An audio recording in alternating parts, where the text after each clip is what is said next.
Hi, guys. My name is Randy C. Watts. Many of you know me. But those of you who don't, let me just tell you a quick story and why I've created this YouTube channel called Momo Nomo, which is a mouthful. Momo meaning Mormon and Nomo meaning no more. I grew up in the church. I was born into a family who were members of the church. I was actually adopted, so I was sealed to my parents when I was 8 years old.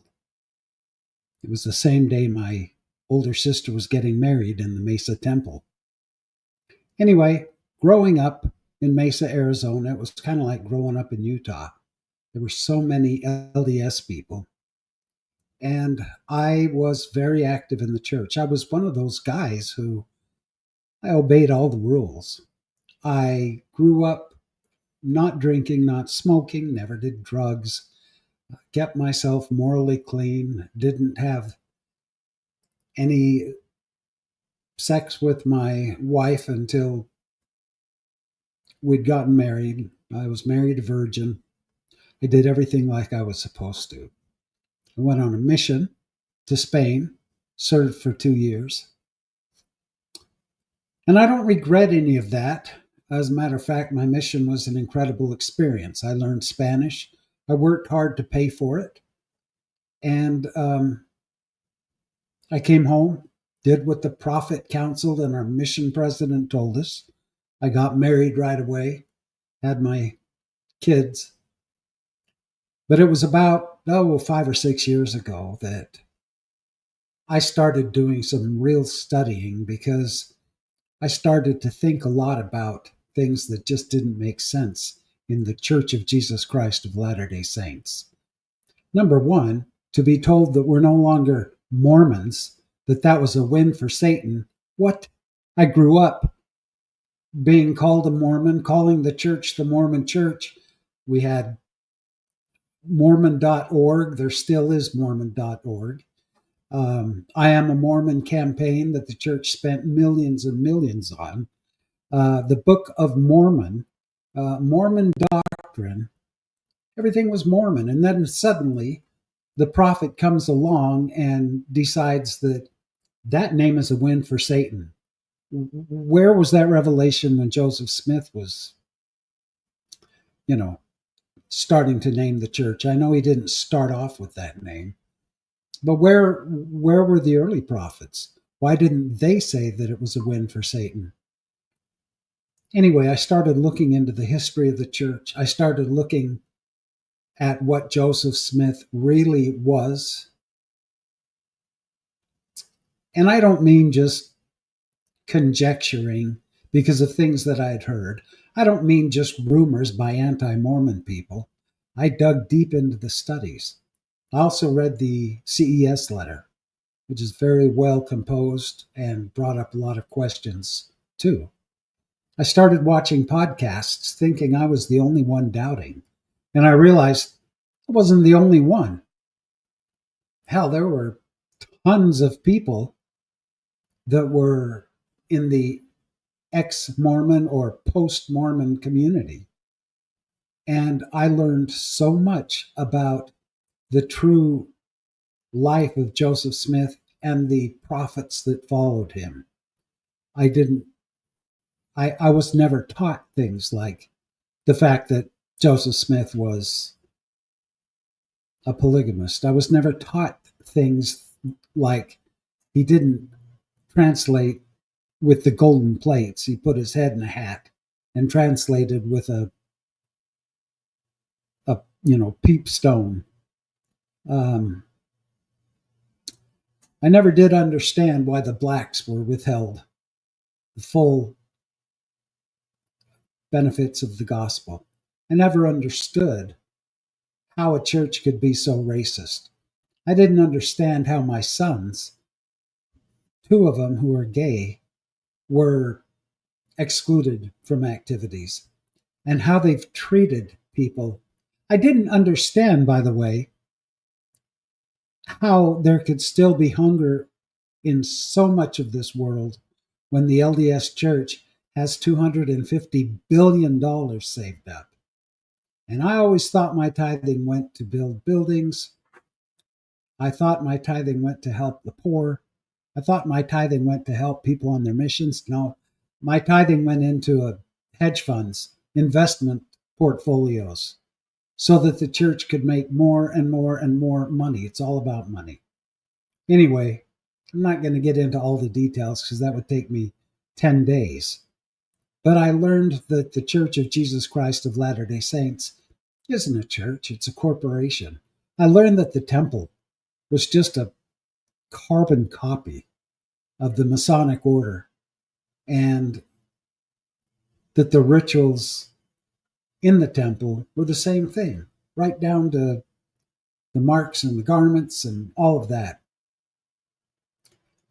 I learned that the church that I devoted my life to for 45 years of my life had lied to me over and over and over again. And in turn, I turned around and lied to others. You know, we're taught that God, that as, let's see, man is as God once was, and as God is, man may become. That was ingrained in me. Well, think about it. If God was on the earth at one time, along with millions and millions of others, like it tells us in the temple that this ain't the first time, well, how many millions and millions of worthy men went up to become gods with their own worlds? Yet, I'm taught that there's only one God, that we're only to honor one God, one truth.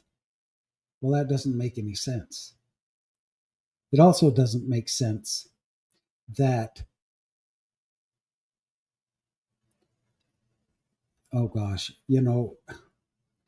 there's so many things going through my brain right now. I need to get off this train because, if you have any questions, contact me directly.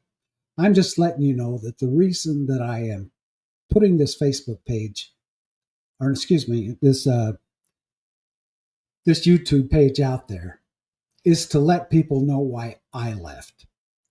I am not anti-Mormon, by the way. I have so much family and so many loved ones who are members of the church. And, I always tell them, if they're happy there, if they believe that we have a true prophet of God on this earth that can guide them in the right way, then that's where they need to be. If that's where they're happy, they're in the right place. For me and my kids, we've all realized it, that we still live good lives. We still honor our parents. We help the poor, but we don't do it investing in a hedge fund. We do it by giving it right to the poor. We don't do it by hoarding as much money as we can possibly get our hands on, claiming that it's for when Jesus Christ comes again. Jesus Christ, when he comes, we're not going to have a need for any money. When he comes, our needs will be taken care of. So I don't want to hear the garbage that we're hoarding up all this money for when Christ comes. I'm not a member of the church. I don't love the church. I do love the members within, a lot of them. Some of them are just like any other organization, self-righteous, pompous, judgmental, that I want nothing to do with. But the majority of the LDS people are good-hearted, kind people. In my opinion, they've been misled, but that's completely up to them.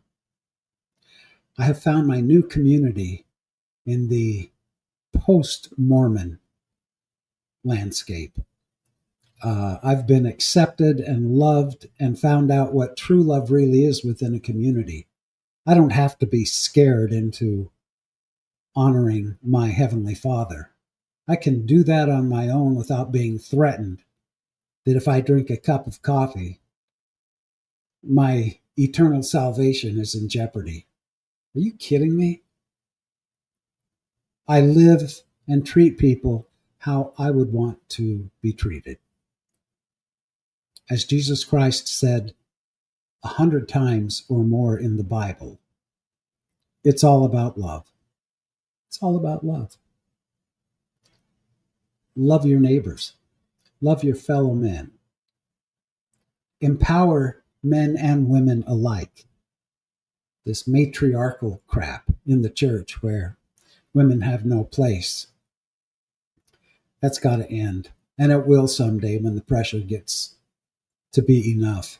Same with the gay community who are continually persecuted and rejected by the church. And don't tell me as members that, oh, they're welcome to come to meetings, just don't act on being gay. Right. If any of you are heterosexual, how would you feel about being forced to be with someone of your own sex? You wouldn't be able to do it because you're born the way you are. Well, guess what? My gay sons, my gay community, they were born that way.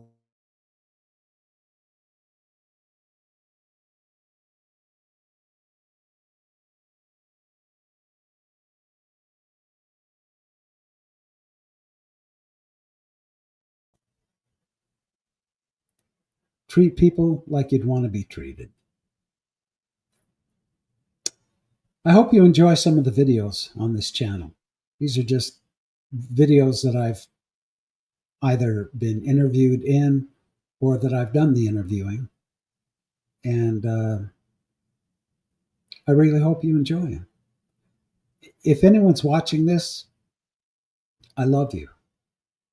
And if you're a member of the church and you want to call me uh, an apostate, a fallen angel, whatever, that's not going to bother me because I know in my heart what the truth is now, and I've never been happier. It's good to see you here, and I'll be seeing you soon. Bye-bye.